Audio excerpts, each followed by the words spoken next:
tous les amis de l'éveil. Alors, je vous propose de vous parler de méditation dynamique et de méditation spinale.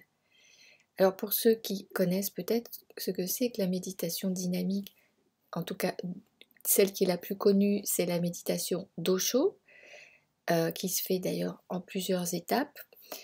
Et moi, en fait, c'est une méditation qui s'apparente à ça, mais qui va aller un petit peu plus loin dans l'accueil de ces tensions, l'accueil de ces émotions, l'accueil en fait des sensations à la fois corporelles et à la fois émotionnelles.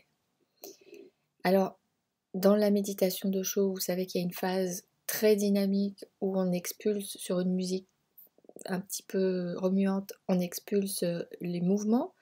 Donc, moi, je vous propose un travail préparatif avant ça pour vraiment laisser faire, se permettre de se faire confiance en fait en sa capacité à exprimer la fluidité, la vie. Et puis après, bon, il y a une phase où on accueille cela. Donc là, on va aller aussi un peu plus loin. On fera un scanner complet du corps associé à la respiration. Parce que la respiration, c'est fondamental. Je vous rappelle que la respiration est vraiment liée à notre conscience.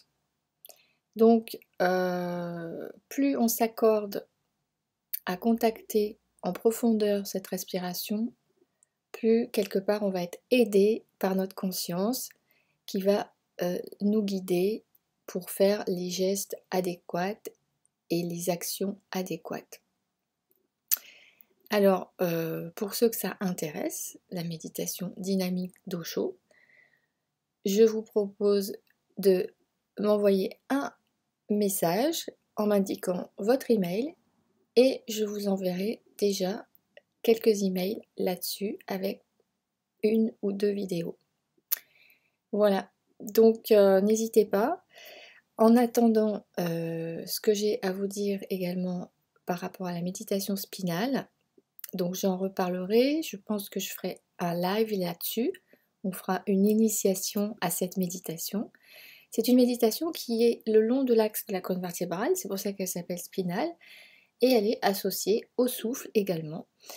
Et elle permet un nettoyage, et puis elle nous permet d'être beaucoup plus facilement dans l'axe vertical de notre personne, et donc de sentir en permanence qu'on est droit. Et quand on médite, c'est quand même beaucoup mieux d'être droit. Donc pareil, pour ceux que ça intéresse, vous mettez méditation spinale intéressé, ou vous mettez en commentaire que ça vous intéresse tout simplement. Et puis quand j'aurai préparé 10 choses pour commencer à faire cette méditation, je vous en parle, promis.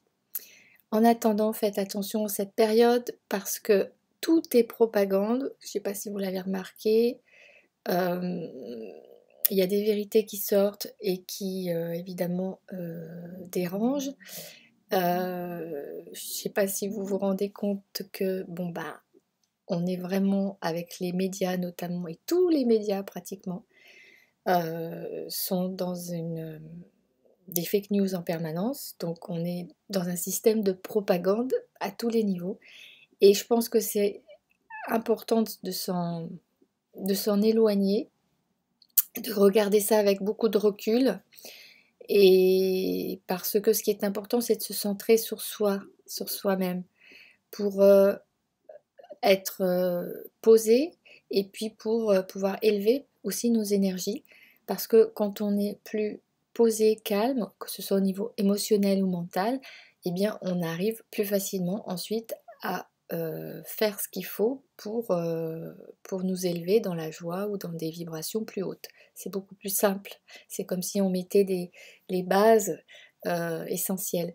Parce que si on est embarqué dans des émotions ou dans des... j'ai pas dit que les émotions n'étaient pas bonnes à vivre, hein, c'est pas ça. Mais il faut pas se laisser embarquer par des émotions qui ne sont pas justement vécues complètement et qui sont un peu bloquées quelque part. et qui sont en récurrence en fait.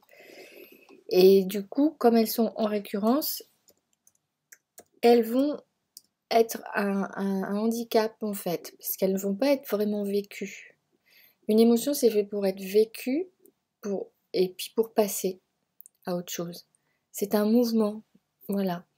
Et donc, tout ça pour vous dire que, bah oui, calmons tout ça, calmons notre mental et prenons vraiment beaucoup de recul par rapport à tout ce qui nous est dit, même si on est forcément en grand changement, puisqu'il y a des tas de vérités qui vont éclater et les mensonges aussi vont se révéler. Donc, faut pas se faire de soucis, les choses vont se faire quasiment d'elles-mêmes, même si à un moment donné, peut-être que tout le monde aura besoin simplement de s'affirmer, de dire oui ou de dire non.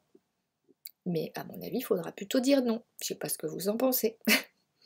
Allez, je vous souhaite une excellente journée, les amis de l'éveil. À bientôt.